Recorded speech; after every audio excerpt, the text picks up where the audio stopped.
നസ്കർ അങ്ങനെ ഇ ഡിയുടെ മുമ്പിലുള്ള ഏറ്റവും പ്രധാനപ്പെട്ട കടമ്പ ഒഴിഞ്ഞുപോയിരിക്കുന്നു. എൻഫോഴ്സ്മെന്റ് ഡയറക്ടറേറ്റിന് പിണറായി വിജയന്റെ മകളുടെ കള്ളപ്പണ ഇടപാട് അന്വേഷിക്കാൻ ഒരു തടസ്സവുമില്ല.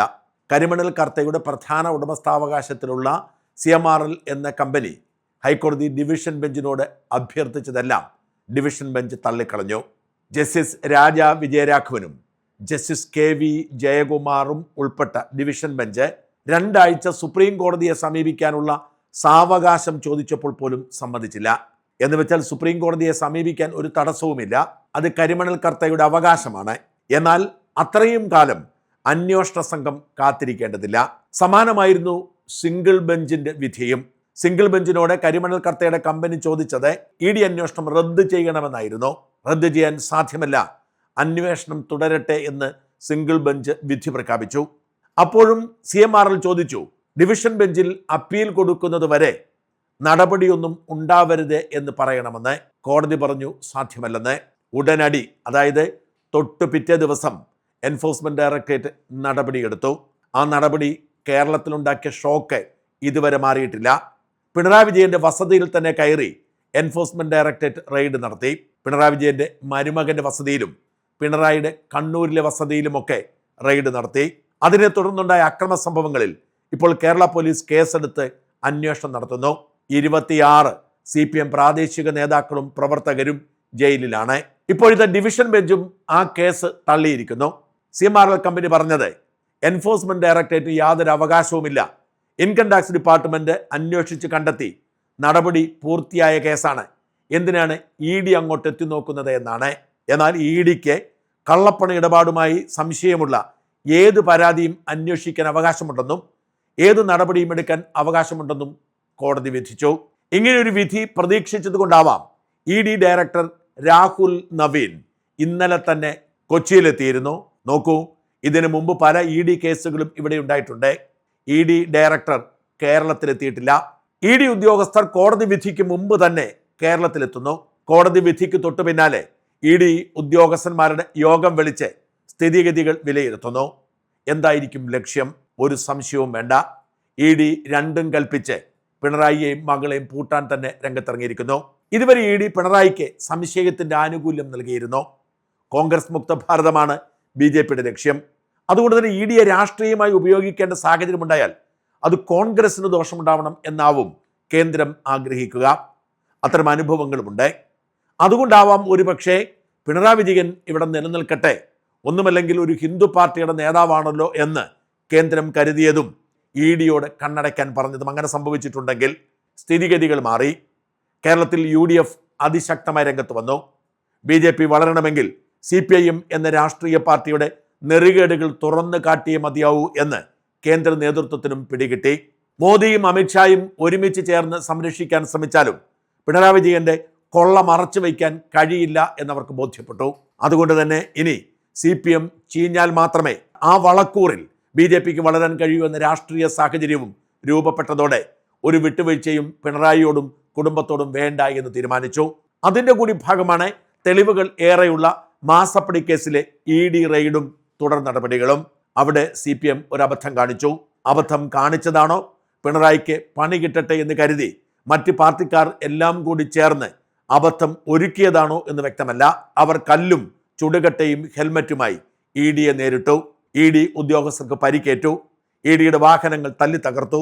ഇതോടുകൂടി സംഗതി കൈവിട്ടുപോയി. കേവലം അടികൂടിയവർ മാത്രമല്ല, അതിൻ്റെ ഗൂഢാലോചനയിൽ പങ്കെടുത്തവരും ശിക്ഷിക്കപ്പെടണം എന്ന നിലപാടിലേക്ക് ED മാറി. അവർ ശിക്ഷിക്കപ്പെടണമെങ്കിൽ അതിന് ഒരുപാട് നൂലാമാലകളുണ്ട്. എന്നാൽ എന്തിനു വേണ്ടിയാണോ ഈ പ്രകോപനമുണ്ടാക്കിയത്, ആ പ്രകോപനത്തിൻ്റെ ഉത്തരവാദിയായ പിണറായിയും മകളും ശിക്ഷിക്കപ്പെടാൻ യോഗ്യരായ കുറ്റകൃത്യങ്ങളിൽ ഏർപ്പെട്ടതുകൊണ്ട് തന്നെ ഇനി EDക്ക് അല്പം പോലും പിറകോട്ട് പോവേണ്ട കാര്യമില്ല. അതീവ ഗൗരവത്തോടു കൂടി തന്നെ വിഷയം അവർ കൈകാര്യം ചെയ്യുന്നു. തെളിവുകളൊന്നും കണ്ടെത്തിയില്ല എന്ന് പറഞ്ഞൊരു ക്യാപ്സ്യൂളുമായി സഖാക്കൾ രംഗത്തിറങ്ങിയിട്ടുണ്ട്. EDയുടെ സ്റ്റേറ്റ്മെന്റിന്റെ ഭാഗമെന്ന് പറഞ്ഞ് സോഷ്യൽ മീഡിയയിൽ അത് പ്രചരിക്കുന്നു. അങ്ങനെയൊന്നുണ്ടെങ്കിൽ തന്നെ അത് കണ്ണൂരിലെ വീട്ടിൽ ഒന്നും സംഭവിച്ചിട്ടില്ല എന്നാവും. യഥാർത്ഥത്തിൽ തിരുവനന്തപുരത്തെ വീട്ടിൽ ആവശ്യത്തിലധികം തെളിവുകൾ ലഭിച്ചുവെന്ന് ED തന്നെ വ്യക്തമാക്കിയിട്ടുണ്ട്. അല്ലെങ്കിൽ തന്നെ എന്തിനാണ് ഇനി പുതിയ തെളിവുകൾ? മാസപ്പടി കേസിൽ ആദ്യത്തെ തെളിവ് പുറത്തുവിടുന്നത് ഇൻകം ടാക്സ് ഇന്ററിം സെറ്റിൽമെന്റ് ബോർഡാണ്. ആ ബോർഡ് വിചാരണ നടത്തി തെളിവുകൾ പരിശോധിച്ചിട്ട് ശിക്ഷ വിധിക്കുന്നു. മാസപ്പടി സംഭവിച്ചിട്ടുണ്ട്. പിണറായിയുടെ മകൾക്ക് പിണറായിയുടെ അധികാരത്തിന്റെ മറവിൽ CMRL കമ്പനി മാസം തോറും ലക്ഷങ്ങൾ കൊടുത്തിട്ടുണ്ട് എന്ന് കണ്ടെത്തുകയും തെളിയുകയും പിഴ ഈടാക്കുകയും പിഴ CMRL കമ്പനി അടയ്ക്കുകയും ചെയ്തു. ഈ തീരുമാനത്തിനെതിരെ CMRL കമ്പനി അപ്പീൽ പോലും കൊടുത്തില്ല. ഇതിനേക്കാൾ വലിയ തെളിവ് വേറെ എന്താണ്? ഇത് സീരിയസ് ഫ്രോഡ് ഇൻവെസ്റ്റിഗേഷൻ ഏജൻസി ഏറ്റെടുത്തപ്പോൾ 1.72 കോടിയല്ല 2.73 കോടിയാണ് പിണറായിയുടെ മകൾ കള്ളപ്പണമായി കൈപ്പറ്റിയതെന്ന് വ്യക്തമായി. അതിന്റെ അനുബന്ധ തെളിവുകൾ ഇതിനോടകം കണ്ടെത്തിയിരിക്കുന്നു. അങ്ങനെയാണ് വീണ വിജയനെ CMRL കമ്പനിക്കൊപ്പം അതിന്റെ പ്രധാന പ്രൊമോട്ടറായ കരിമണൽ കർത്തയ്ക്കും മകനുമൊപ്പം പ്രതി ചേർത്തത്. അതുകൊണ്ട് തന്നെ എല്ലാ നിയമ തടസ്സങ്ങളും നീങ്ങിയതുകൊണ്ട് വീണ വിജയനെ ഏതു നിമിഷവും അറസ്റ്റ് ചെയ്യാം.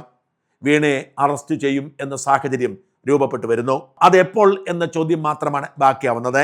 നോട്ടീസ് അയച്ച് വിളിച്ചു വരുത്തി ചോദ്യങ്ങൾ ചോദിച്ച് തുടർച്ചയായ ചോദ്യങ്ങൾ ചെയ്ത് അതിന്റെ ഭാഗമായി അറസ്റ്റ് ചെയ്യണമോ, അതോ നേരിട്ട് അറസ്റ്റ് ചെയ്ത് കൊണ്ടുപോയി പിന്നീട് ചോദ്യങ്ങൾ ചോദിക്കണമോ എന്ന കാര്യത്തിലെ സംശയം ബാക്കിയുള്ളൂ. മാത്രമല്ല ഈ കേസ് ആത്യന്തികമായി ചെല്ലുന്നത് പിണറായി വിജയന്റെ അടുത്തേക്കാണ്. എന്നോടൊന്നും ചോദിച്ചില്ല, ഞാനൊന്നും അറിഞ്ഞില്ല, അവർ ചോദിച്ചത് മുഴുവൻ എൻ്റെ മകളോടാണ് എന്ന് പിണറായി വിജയൻ പറഞ്ഞത് വെറുതെയാകും. ഈ കള്ളപ്പണ ഇടപാട് ചെന്നെത്തുന്നത് പിണറായിയിൽ തന്നെയാണ്. പിണറായിയുടെ മകൾക്ക് മാസപ്പടി കൊടുത്തത് ആ മാസപ്പടി കൈപ്പറ്റിയതിന് പ്രതിഫലം ചെയ്യാൻ വീണ വിജയന് എന്തെങ്കിലും പ്രത്യേക കഴിവുള്ളത് കൊണ്ടല്ല. വീണ വിജയന്റെ പിതാവ് പിണറായി വിജയൻ കേരളത്തിന് മുഖ്യമന്ത്രി ആയതുകൊണ്ടാണ്. മുഖ്യമന്ത്രി കസേരയിൽ ഇരുന്നു കൊണ്ട് നിയമവിരുദ്ധമായി CMRL കമ്പനിക്ക് ചെയ്തു കൊടുത്ത സഹായങ്ങളുടെ വിശദാംശങ്ങളെല്ലാം ലഭ്യമാണ്. അത് ഇന്നോ ഇന്നലെയോ തുടങ്ങിയതല്ല. CPMന്റെ സംസ്ഥാന സെക്രട്ടറി ആയിരിക്കുമ്പോൾ തുടങ്ങിയ ഇടപാടുകളാണ്. മുഖ്യമന്ത്രിയായി ചുമതലയേറ്റ അന്നു മുതൽ CMRL കമ്പനിക്ക് നിയമവിരുദ്ധമായി ഖനനം നടത്താനുള്ള സൗകര്യം ചെയ്തു കൊടുത്തു. 2019 കേന്ദ്ര സർക്കാർ സ്വകാര്യ മേഖലയിലെ എല്ലാവിധ ഖനനങ്ങളും നിരോധിച്ചതാണ്. എന്നാൽ 2023 വരെ കേന്ദ്ര സർക്കാരിന്റെ പല ഡിപ്പാർട്ട്മെന്റുകളും സംസ്ഥാന സർക്കാരിന്റെ മൈനിങ് ഡിപ്പാർട്ട്മെന്റുമൊക്കെ മുഖ്യമന്ത്രിക്കും അതത് വകുപ്പുകൾക്കും തുടർച്ചയായി കത്തെഴുതിയിട്ടും ആ ഖനനാനുമതി തുടർന്നു. 2019 കേന്ദ്ര സർക്കാരിന്റെ ഉത്തരവ് കിട്ടിയപ്പോൾ തന്നെ CMRL കമ്പനിക്ക് ഖനനാനുമതി നിഷേധിക്കേണ്ടതാണ്. എന്നാൽ അത് 2023 വരെ 5 വർഷം തുടർന്നു. ഈ കാലയളവിൽ CMRL കമ്പനി ഏതാണ്ട് 1600 കോടി രൂപയുടെ ഖനനമാണ് നടത്തിയത്. ഇത് തന്നെയാണ് ഏറ്റവും വലിയ അഴിമതി. ഈ 1600 കോടി വരുമാനമുണ്ടാക്കാനാണ് പിണറായി വിജയന്റെ മകൾ വീണ വിജയന് ഒരു മാസപ്പടി കൊടുത്തത്. കേവലം അക്കൗണ്ട് വഴി കൊടുത്ത് GST അടച്ച മാസപ്പടിക്ക് അപ്പുറത്തേക്ക് പിണറായിക്ക് എണ്ണി കൊടുത്തതിന്റെ വിശദാംശങ്ങൾ PV എന്നും പിണറായി വിജയൻ എന്നും പറഞ്ഞ് കൃത്യമായി രേഖപ്പെടുത്തിയിട്ടുണ്ട്. ഇതിന്റെ എല്ലാം തെളിവുകൾ ലഭ്യമാണ്. മാത്രമല്ല ഈ കൊടുത്തിരിക്കുന്ന മാസപ്പടി ഇടപാടുകൾക്കെല്ലാം ഒരു ഡയറി ഉണ്ട്. ഡയറിയിൽ കുറിച്ചിട്ടുണ്ട്.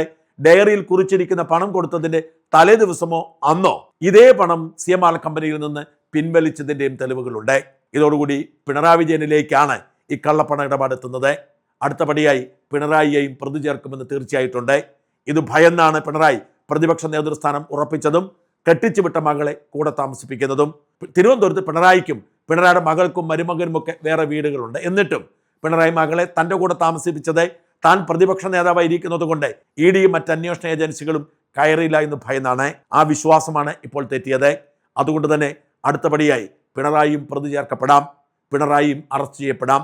പിണറായിയും മകളും അറസ്റ്റിലാവുന്ന ദിനങ്ങൾ അടുത്തു വരുന്നു. ഇതുവരെ നമ്മൾ കരുതിയതുപോലല്ല കാര്യങ്ങളുടെ പോക്ക്. ED അതീവ ഗൗരവമായി തന്നെ വിഷയം ഏറ്റെടുത്തിരിക്കുന്നു. ഏതു നിമിഷവും അറസ്റ്റും തുടർ നടപടികളും ഉണ്ടാവാം. ഈ വിഷയത്തിൽ പരാതി കൊടുത്ത് നിയമ പോരാട്ടം നടത്തുന്ന BJP നേതാവ് ഷോൺ ജോർജ് 2 മിനിറ്റിൽ എന്നോട് പറഞ്ഞ കാര്യം കൂടി കേൾക്കുക. നിലവിൽ ഇനി എന്ത് നടപടി സ്വീകരിക്കുന്നതിനും EDക്ക് യാതൊരു തടസ്സങ്ങളുമില്ല നിയമപരമായി. അപ്പൊ എന്ത് നടപടി സ്വീകരിക്കും? കൂടുതൽ എൻക്വയറിയിലേക്ക് പോവോ അതോ നിലവിലുള്ള അവരുടെ കിട്ടിയിലുള്ള ഡോക്യുമെന്റ്സ് അറസ്റ്റിലേക്ക് പോകാൻ കഴിയുന്ന ഡോക്യുമെന്റ്സ് ഉണ്ടോ?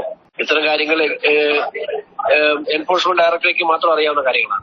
നിലവിലുള്ള തെളിവുകൾ അപര്യാപ്തമാണ്. ചോദ്യം ചെയ്യൽ ഉൾപ്പെടെയുള്ള കാര്യങ്ങളിലേക്കാണ് കടക്കേണ്ടത്. നേരെ മറിച്ച് നിലവിലുള്ള തെളിവുകൾ പര്യാപ്തമാണെങ്കിൽ അറസ്റ്റിലേക്ക് പോലും കടക്കാൻ കഴിയുന്ന സാഹചര്യമുണ്ട്. അല്ല, ഞാൻ ചോദിക്കേണ്ടത്, വീണ ഓൾറെഡി പ്രതിയാണ് അല്ലെ? പ്രതിയാണ്. വേണമെങ്കിൽ അറസ്റ്റ് ചെയ്യാം. അറസ്റ്റ് ചെയ്യാൻ നിയമപരമായ തടസ്സങ്ങളില്ല. വീണയുടെ അപ്പനെ പ്രതി ആക്കണമെന്ന് ഇനിയാ തീരുമാനിക്കേണ്ടത്. സ്വാഭാവികമായി കള്ളപ്പണ ഇടപാടായാണ്, വേണമെങ്കിൽ ആക്കാം. തീർച്ചയായിട്ടും അത് പിണറായി സ്വാഭാവികമായിട്ടും. ഈ കള്ളപ്പണ ഇടപാടെന്ന് പറയുമ്പോൾ CML ആക്ട് അവിടെ വരുമ്പോൾ തന്നെ പിണറായി ഓട്ടോമാറ്റിക്കലി പ്രതിയാണുള്ളത്. കാരണം കള്ളപ്പണ ഇടപാട് ഒരു സ്വകാര്യ വ്യക്തിയായിട്ട് നടക്കേണ്ട കാര്യമില്ല. അത് നടത്തുന്നത് ഒരു അധികാര കേന്ദ്രമായിട്ടാണ്. വീണയ്ക്ക് പണം കൊടുത്ത വീണ ഇതിനകത്തൊരു ബിനാമി മാത്രമല്ലേ. വീണയ്ക്ക് പണം കൊടുത്ത് പിണറായിക്കുള്ള പണമല്ലേ കൊടുത്തേക്കും. ശരിക്കും പിണറായിലേക്ക് തന്നെയാണ് അന്വേഷണം പോകേണ്ടത്. പിണറായിയാണ് ഇതിനകത്ത് പ്രതി. അതിനുള്ളൊരു സാഹചര്യം തെളിഞ്ഞു വരുന്നെന്ന് തന്നെയാണ് വിശ്വസിക്കുന്നത്. തീർച്ചയായിട്ടും അതാണല്ലോ. ഈ എന്തെങ്കിലും ഇതിനകത്ത് ഈ റെയ്ഡിൽ എന്തെങ്കിലും കണ്ടെത്തിയതായിട്ട് വല്ലതും അറിയാമോ? അപ്പൊ ഇ ഡി എന്തൊക്കെ കണ്ടെത്തേണ്ട കാര്യമൊന്നും ഇല്ലല്ലോ. SFIയുടെ റിപ്പോർട്ടിൽ വളരെ ക്ലീനല്ല.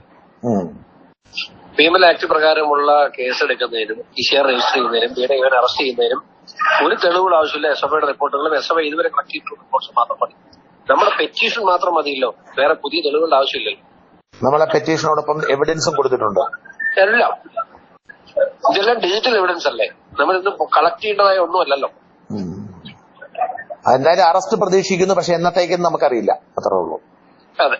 Okay, thank you.